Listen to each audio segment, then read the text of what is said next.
कोलकाता में मोदी सरकार के खिलाफ विपक्ष एकजुट नजर आया। यहां ममता बनर्जी के मंच पर जुटे 22 दलों के नेताओं ने बीजेपी सरकार पर जोरदार हमला बोला।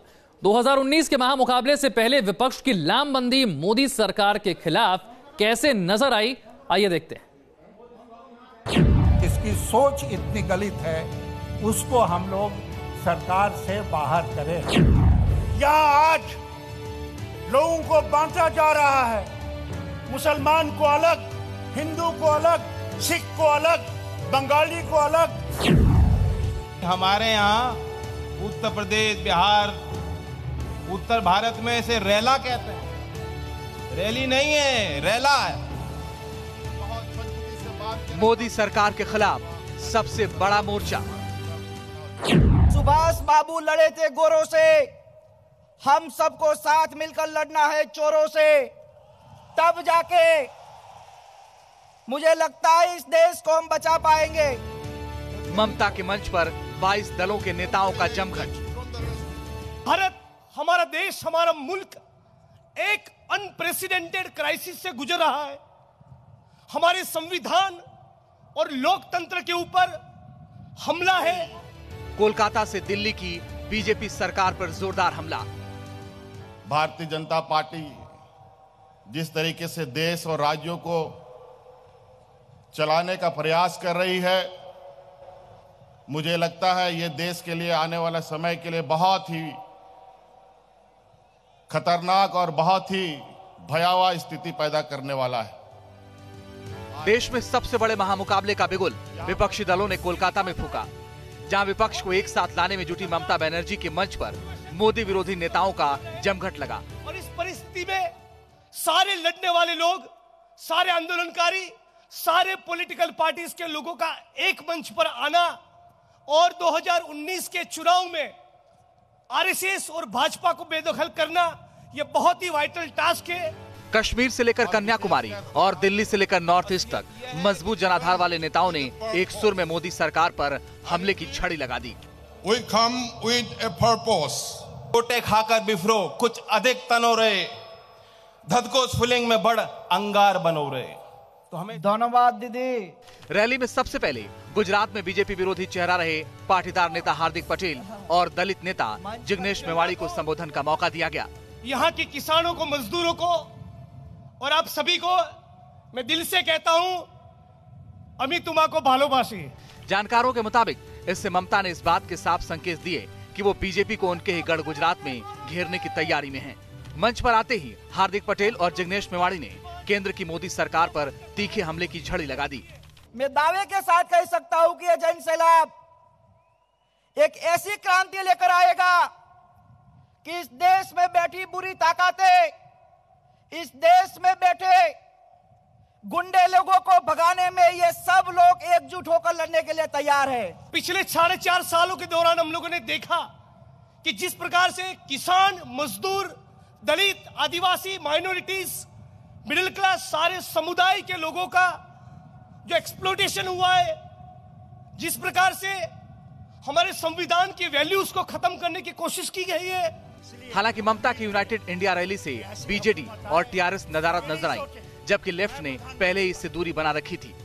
कांग्रेस नेताओं की मंच पर मौजूदगी सियासी पंडितों के गले नहीं उतर रही। वहीं बीजेपी के बागी न सिर्फ ममता के साथ मंच साझा करते नजर आए, बल्कि विपक्ष की सुर में सुर मिलाकर केंद्र सरकार पर जोरदार हमला भी किया। ये मोदी भी पहचानते हैं कि अब उनकी पकड़ हिल गई है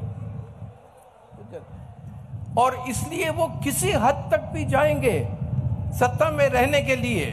आज कर्नाटक में जो हो रहा है वो कल आप देखिएगा मध्य प्रदेश में होगा। इसलिए एक तो चौकन्ने रहना है। कुछ दलों को छोड़कर पूरा विपक्ष एक साथ एक मंच पर नजर आया, लेकिन सियासी गलियारे में उन्हें साथ आने को लेकर कई सवालों पर खूब चर्चा हो रही है। क्या मोदी के खिलाफ एकजुट हो पाएगा विपक्ष? कौन बनेगा महागठबंधन का चेहरा? क्या क्षेत्रीय दलों को मंजूर नहीं होगा कांग्रेस? क्या बिना कांग्रेस बीजेपी का मुकाबला कर पाएगा गठबंधन? बीजेडी और लेफ्ट के बिना महागठबंधन पूरा हो पाएगा? इस देश के लिए हम लोगों ने तय कर लिया है, अच्छे दिन लाने हैं तो मोदी जी को भगाना है। लोकसभा चुनाव में मुश्किल से 3 महीने का वक्त बचा है, लेकिन अभी तक एनडीए या कहें तो पीएम मोदी के खिलाफ विपक्ष एकजुट नजर नहीं आ रहा था। लेकिन ममता के मंच पर तमाम दलों के नेताओं की मौजूदगी से तीसरे मोर्चे की अटकलें सही साबित होती दिख रही हैं। लेकिन अभी भी कई ऐसे मुद्दे हैं जिन पर इन दलों के बीच सहमति बनाना टेढ़ी खीर साबित हो सकती है। Team news nation. ममता की रैली में हिंदी भाषी राज्यों के कई सियासी दिग्गज मौजूद थे। इनका उत्तर भारत की 200 से ज्यादा सीटों पर असर है, लेकिन क्या वो चुनाव में अपना दम दिखा पाएंगे? यही सवाल सबसे बड़ा सवाल है। राम का नाम बदनाम ना करो, बदनाम ना करो। राम का नाम बदनाम ना करो, बदनाम ना करो। और मैं ये कह सकता हूं, जो बात बंगाल से चलेगी वो देश में दिखाई देगी। कई साल बाद कोलकाता में विपक्ष का सबसे बड़ा जमावड़ा हुआ, तो इसमें हिंदी भाषी राज्यों से लेकर गैर हिंदी भाषी राज्यों के नेताओं ने शिरकत की। 70 साल के बाद इस भारत को फिर से चुनौती आ रही है, लेकिन सबसे ज्यादा नजर हिंदी भाषी राज्यों के नेताओं पर टिकी रही, जहां कई बड़े चेहरे ममता के साथ मंच साझा करते नजर आए। देश संकट में है। ममता की यूनाइटेड इंडिया रैली में एसपी अध्यक्ष अखिलेश यादव शामिल हुए, तो बीएसपी से सतीश चंद्र मिश्रा ने इसमें शिरकत की। मंच पर एनसीपी सुप्रीमो शरद पवार अहम रोल अदा करते नजर आए, तो नेशनल कॉन्फ्रेंस से फारूक अब्दुल्ला जूनियर अब्दुल्ला के साथ दिखे। कांग्रेस अध्यक्ष राहुल गांधी बेशक इस रैली का हिस्सा नहीं बने, लेकिन मल्लिकार्जुन खड़गे और अभिषेक मनु सिंह भी पार्टी की नुमाइंदगी करते दिखे। ममता के करीबी दोस्तों में शुमार दिल्ली के मुख्यमंत्री अरविंद केजरीवाल उम्मीद के मुताबिक इस रैली में मौजूद थे, तो आरजेडी नेता तेजस्वी यादव और आरएलडी से जयंत चौधरी ने इसमें शिरकत की।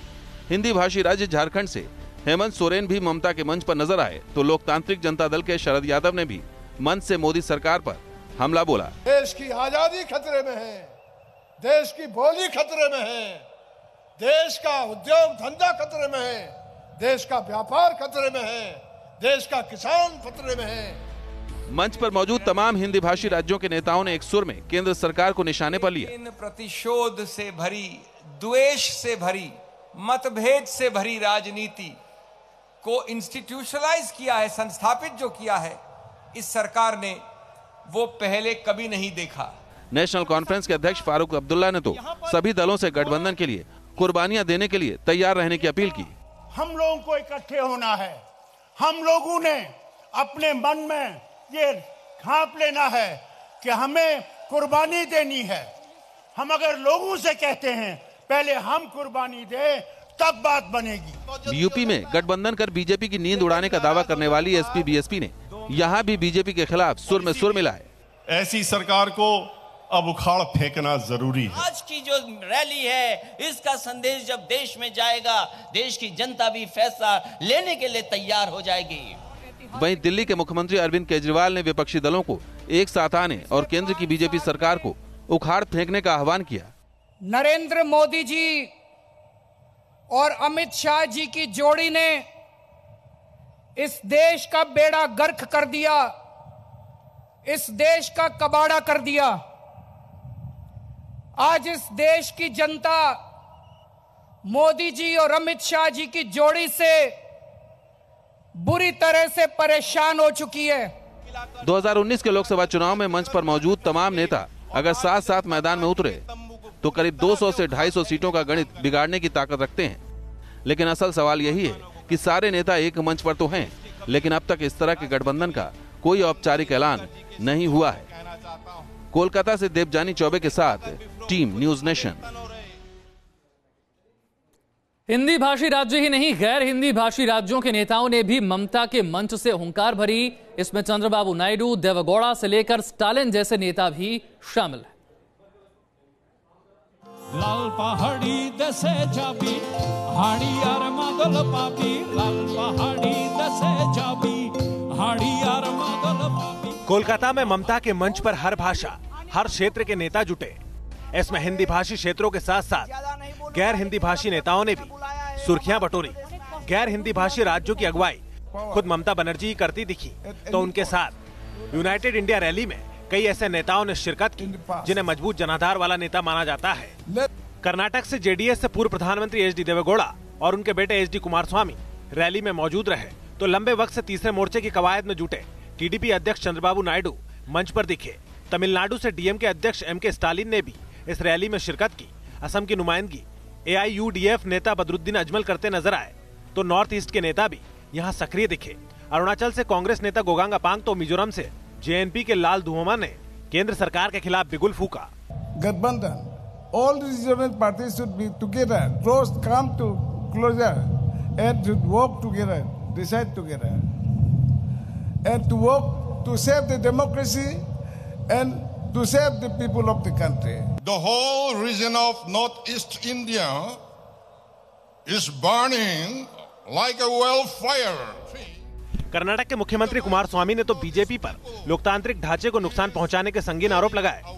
I urge all the non-BJP leaders to join hands together and to root out BJP, which gave the country non-democratic, anti-constitutional and non-responsive administration. वहीं ममता बनर्जी ने बीजेपी को मात देने का दम भरा। कभी कभी बोलता है उसका लीडर कौन होगा। अरे हमारा इतना लीडर है, लीडर नहीं है। आपका पार्टी लीडरलेस हो गया है, इसके लिए आपका एक ही प्रेसिडेंट और एक ही प्राइम मिनिस्टर है। लेकिन हमारा जो गठबंधन है इसमें all are leader, everybody is the leader, everybody is the worker, everybody is the organizer. Mamata के मंच पर तमाम नेताओं की मौजूदगी से बीजेपी के माथे पर बल पड़ना तय माना जा रहा है, क्योंकि एकजुट विपक्ष चुनाव में बीजेपी के लिए सत्ता में वापसी की राह में मुश्किलें खड़ी कर सकता है। Team news nation. 2019 की लड़ाई में बाजी कौन मारेगा यह अभी कहना बहुत मुश्किल है, क्योंकि एक तरफ मोदी के खिलाफ महामोर्चा है तो दूसरी तरफ अकेले मोदी। आज कोलकाता में ममता बनर्जी ने 22 दलों को एक मंच पर इकट्ठा कर सीधे प्रधानमंत्री मोदी को चुनौती दी। लेकिन इस रैली में बीजेपी के बागी नेता भी नजर आए। शत्रुघ्न सिन्हा, यशवंत सिन्हा और अरुण शौरी जैसे दिग्गजों ने इस मंच का इस्तेमाल मोदी को घेरने के लिए किया। अब सवाल यह है कि बीजेपी दुश्मनों से तो लड़ लेगी, लेकिन घर के भीतर छिपे बागियों से कैसे निपटेगी। बंगाल के हर कोने से कोलकाता के ब्रिगेड मैदान में लाखों की भीड़, 22 विपक्षी दल के दिग्गज नेताओं का जमावड़ा। ये तस्वीरें बीजेपी के रणनीतिकारों की नींद उड़ाने के लिए काफी है। 2019 के रथ को रोकने के लिए ये विपक्ष की तैयारी है। वाले दिनों में आम चुनाव में कौन किसका खेल बिगाड़ेगा ये तो बात की बात है, लेकिन दुश्मन खेमे के मंच पर अगर कोई अपना नजर आए तो फिर परेशानी बढ़ना लाजमी है। 2019 में पीएम बनने का ख्वाब पाल रही ममता बनर्जी ने अपने मंच पर हर उस शख्स को जगह दी जो मोदी का विरोध करता है, और इस मुहिम में ममता को बीजेपी के बागी नेताओं का भी बड़ा साथ मिला। मंच पर शत्रुघ्न सिन्हा नजर आए, यशवंत सिन्हा ने भी मोदी के खिलाफ ताल ठोका और अरुण शौरी ने तो मोदी को घेरने में कोई कोर कसर नहीं छोड़ी। नोटबंदी की घोषणा कर दी। क्यों नोटबंदी की घोषणा की? जरा कभी सोचा कि इससे हमारे रहरी वालों पे, पटरी वालों पे, डेली वेजेज वालों पे, हमारे किसानों पे, हमारे मजदूरों पे, हमारे नौजवानों पे, उनकी नौकरी पे क्या असर पड़ेगा, उनके खाने पीने पे क्या असर पड़ेगा। खास बात यह है कि ये वो नेता हैं जिनका अब भी बीजेपी से सीधा रिश्ता है। आपने क्यों बोला ये तो? लेकिन अब वक्त बदल चुका है। अब यही तीनों सीधे सीधे अपने ही नेता को चुनौती दे रहे हैं। तो सवाल यही है कि अब बीजेपी के पास रास्ता क्या है? क्या बीजेपी इन नेताओं के खिलाफ कोई एक्शन लेगी? क्या इन लोगों पर कोई कड़ी कार्रवाई होगी? बीजेपी नेता अब भी खुलकर बोलने से बच रहे हैं। They make it a first point to be present at the whip so that they do not lose their membership.